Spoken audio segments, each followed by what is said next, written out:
bavugaga ariko ntabwo turamenya neza ngo ni bangahe. Turacyakurikirana rwo igihe kira turagenda tumenya amakuru tunatangaza imibare.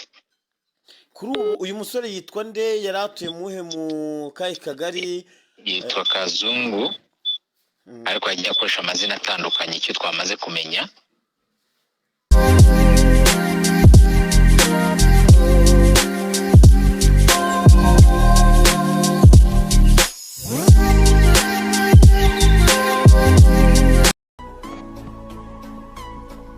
aha nongeye kuguhereza ikaze hano kuri Simba Only TV. Nizere ko ukomeje kumera fresh sana cyane kabisa, nizere ko ukomeje kumera neza cyane. Nkubwira ngo niba aribwo ukigera hano kuri channel, kora subscribe kugira ngo uzajye ugenda yibonera inkuru zigiye zitandukanye cyangwa se inkuru z'imyidagaduro, amakuru y'ibyamamare, aba siporo, showbiz. Tugenda tukugezaho ibintu byinshi cyane, haba politike, amakuru yo mu baturage, hose turahakugerera tukakubwira uko bigiye byifashe. Nakubwira ngo rero niba aribwo ukigera hano kuri channel, kora subscribe kugira ngo uzajye tugenda twibanira mu nkuru zacu zigiye zitandukanye. Nanakubwira ngo ushaka kunyarukira ku mbuga nkoranyambaga zanjye ukampfollowinga, hose banyita Simba Only, haba ku rubuga rwa Instagram, TikTok, Facebook, hose banyita Simba Only. Ushobora kunyarukiraho ukampfollowinga cyangwa se ukanyandikira cyangwa se ukamereza igitekerezo cyawe, cyane yuko ibitekerezo byanyu ni ingenzi kandi turabyubaha. Nibyo tugendera. Waba ufite inkuru idasanzwe cyangwa se ufite imana idasanzwe, hari icyo wenda wifuza kuba wayisangiza abanyarwanda, nta handi wanyura, nyarukira kuri izo mbuga nkoranyambaga zanjye, hose banyita Simba Only, cyangwa se unyandikire kuri iyo nimero iba iri aho hasi, cyane ko nuza no kureba ikiganiro ukakirangiza uri buze kuba uribonaho kabisa live. Rero nongeye kuguhereza ikaze, waba udukurikiranye uri hano mu gihugu cyacu cy'u Rwanda, amajyepfo, amajyaruguru, iburasirazuba ndetse n'iburengerazuba, ndetse nibagiwe n'umujyi wa Kigali kabisa. Mwese mbahaye ikaze, ndetse nibagiwe n'abadukurikirana bari ku mugabane w'Iburayi cyangwa se bari hanze y'igihugu cyacu, namwe nongeye kubahereza ikaze, cyane yuko njya mbona message zimwe na zimwe z'abantu banyandikira bambwira yuko kabisa bankurikirana mu gihugu cyo hanze. So nongeye rero namwe kubahereza ikaze, ndanabashimiye. Nakubwira ngo nawe niba aribwo ukigera hano kuri channel, ushobora gukora subscribe kugira ngo uzajye ugenda ubana natwe mu nkuru zigiye zitandukanye tugenda tukugezaho. Amazina yanjye banyita Simba Only +25, niyo kode y'igihugu cyacu, nkomoka mu gihugu cy'u Rwanda. Mbanje hano kugira ngo nkugezeho amakuru aba arimo aravugwa atandukanye kabisa. Nk'ibisanzwe rero uno munsi ushaka kwibaza ngo nkuzaniye iyihe nkuru. Uno munsi rero nanyarukiye mu karere k'Imusanze. Ni umusore bita Kazungu kabisa, arashinzwe kwica abakobwa barenga 10.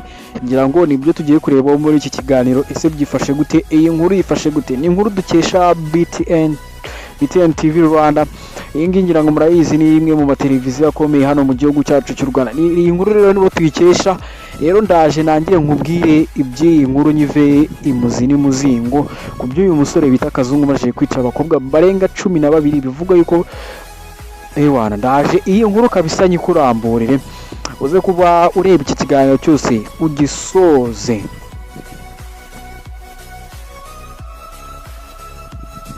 Okay, fresh sana cyane. Nongeye rero kuguhereza ikaze hano kuri Simba Only TV.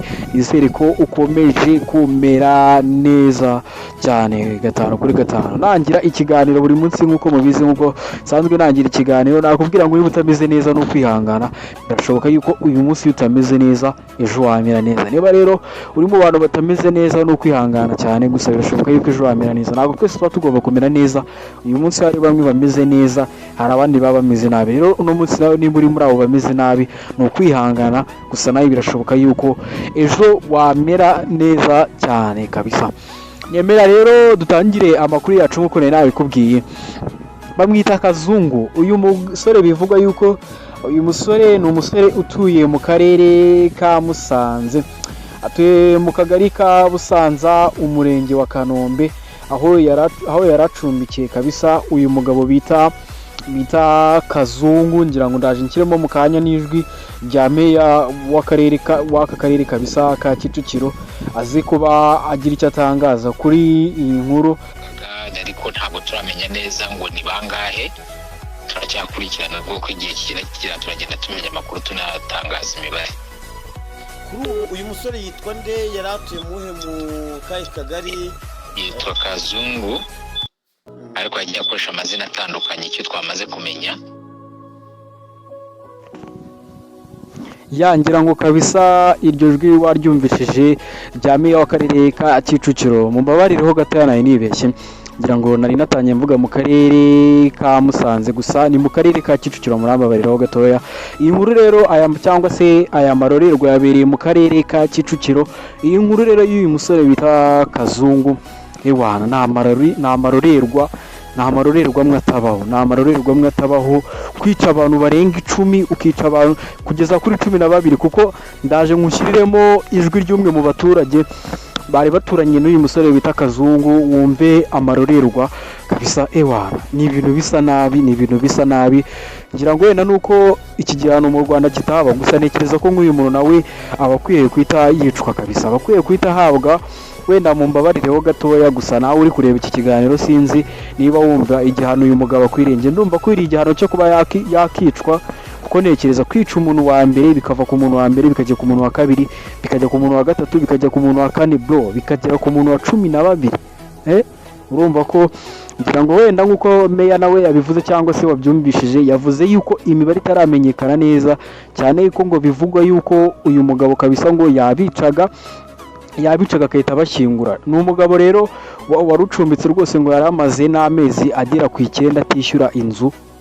yabagamo yari asanzwe akodesha inzu so bivuga yuko rero ngo yari amaze amezi agera ku 9 akodesha inzu ariko atayishyura gusa ubwo nanone ushobora kuba wakibaza ngo ese nyiri inzu we byagendaga gute ni gute umuntu ashobora kuba yaba mu nzu amezi ukwezi kwa mbere kugeza ku mezi 9 atarayishyura nabyo urumva ko harimo akandi kabazo umuntu ashobora kuba yakibaza gusa ni umugabo bivuga yuko nyine kugira ngo ni nawe witanze kabisa nkuko ngira ngo na meya wabyumvishije yabivuze ni umugabo witanze aravuga ati ni ngiye wabishe ni nyuma yuko uyu mugabo rero yari yagumye mu nzu yanze kuyisohokamo gusa biza kurangira nyine inzego z'umutekano zihageze ziramufata aza no kuba rero atangaza yuko yishe abantu barenga 10 bagera kuri 12 ni umwe mu baturage babitangaje ndaje gushyiremo ijwi ry'umuturage ubanza uryumve ubundi nze nkomeza mubwira iby'uyu mugabo uko byifashe kabisa mwamenyemo barabamenya kuko uwo yishe ku cyumweru niwe wari utarabora abandi bari barabuye ubusanzwe se yarasanzwe abaye hate nko kubeshya rero twagerageza tukabaza nk'abaturanyi ariko yambaye ngo yameze nk'umuntu wuti imitwe ngo yari afite ngo bamufatanye ibikashe n'ibiki byose ngo yafite ibintu byinshi aho yabaga hari iwe cyangwa yakodeshaga kandi baramaze yangira ngo uwo muturage nawe uramwumvishije ibyo atangaje urumva yuko ari ibintu bibi ni ibintu bibi navuga ngo bisa nabi cyane uribaza niba n'abaturage babanaga n'uyu mugabo nabo batari babizi kuko bivugwa yuko ngo umuntu byagaragaraga ko yari akiri mushyashya cyangwa se yagaragaraga ni umuntu yaherukaga kuryamana nawe ku cyumweru yahise anamuta ubwo nyine nawe urumva yahise amwica akaba rero bataburiye basanga byibuze inyama ze zikigaragara ariko abandi bo bisa nkaho nyine nta magufwa gusa kuko urumva hari haciyemo igihe binavuga yuko ngo uyu musore bamwe mu bantu yari yaranishe undi musore ngo basaga ari nawe yakoreshaga bimwe mu byangombwa bye bivuga yuko rero ngo uyu mugabo basaga cyangwa se basa nyine urumva buri muntu wese aba agomba kuba afite uwo basa wenda simbizi ariko ni ibintu bisanzwe kuba umuntu yagira umuntu basa rero ngo bivugwa yuko umwe mu bahungu yaje kumenyana nawe basaga yahise amwica amwaka ibyangombwa rero ibi byangombwa nibyo uyu mugabo yakoreshaga aryamana n'aba bakobwa kandi ngo binavuga yuko ngo yari afite amadokima menshi rwose uyu mugabo yari afite amadokima menshi cyane so navuga ngo rero ni inkuru y'akababaro ni inkuru y'agahinda mu minsi ishize narababwiye nyiramana witabye Imana ariko gusa uyu nguyu yari ari mu ruganda rwa sinema nyarwanda gusa navuga ngo iyi n'indi nkuru yindi nayo mbabwiye y'abandi bantu byibuze barenga 12 bitabye Imana navuga ngo urabona ko ari imibare ikomeje kwiyongera mu gihugu cyacu cy'u Rwanda nekereza ko abantu nk'aba ngaba yego n'ubundi araza gufungwa burundu niko nekereza yuko leta itaza kumubabarira gusa nekereza ko umuntu nk'uyu yaba akwiye guhabwa igihano gikakaye kirenze kuba yafungwa burundu ngiye niko mbitekereza gusa sinzi niba nawe uri kureba iki kiganiro ariko bitekereza gusa for my side ndumva ari ibintu bibabaje ndumva ari ibintu biteye agahinda binagoranye kubyakira kuko ntekereza niba ababyeyi baba bana abakobwa barenga 10 na bangahe kumva umwana wawe wenda n'urugero yavuye mu rugo saa 4 akageza saa sita bikageza saa 12 bikageza mu gitondo utaramubona yamajije kuba yitabwa Imana. Urumva ko ari ibintu bibabaje. Gusa ababyeyi baba bana bamenye iyi nkuru bagize ize reaction. Wenda bari buze kutubaza ngo ese ko mutatweretse amashusho ya Kazungu. Iyi nkuru nkuko nabikubwiye turayikesha ikinyamakuru bita BTN Rwanda, ngirangiye murabizi ko ari mu mateleviziyo akomeye hano mu gihugu cyacu cy'u Rwanda. Ntabwo rero nabo baje kuba berekana ifoto y'uyu musore cyane yuko yahise atabwa muri yombi. Gusa nk'ibisanzwe murabizi yuko ngiye yo nabazaniye inkuru ndayikurikirana kandi nkayigeza ku musozo. Niyo mpamvu rero nkubwira ngo kora subscribe kugira ngo uzamenye amaherezo y'iyi nkuru, cyane yuko nanjye nahise nyukurikirana cyane. Kuri ubu ngubu nanjye namaje kuba ngera muri aka karere bidatinze nshobora no kwita mbazanira indi nkuru kabisa iri bube irambuye cyane kuri ibi bintu. Nakubwira ngo rero niba ari bwo warukigera hano kuri channel, kora subscribe kugira ngo tuzajye tugenda twibanira mu nkuru zacu zigiye zitandukanye cyangwa se mu makuru ngenda mbagezaho umunsi ku munsi 5 kuri 5. Nongeye rero kugushimira udahwema kutwereka yuko udukurikirana hano kuri Simba Only TV. Ndakwifuriza kugira ibihe byiza.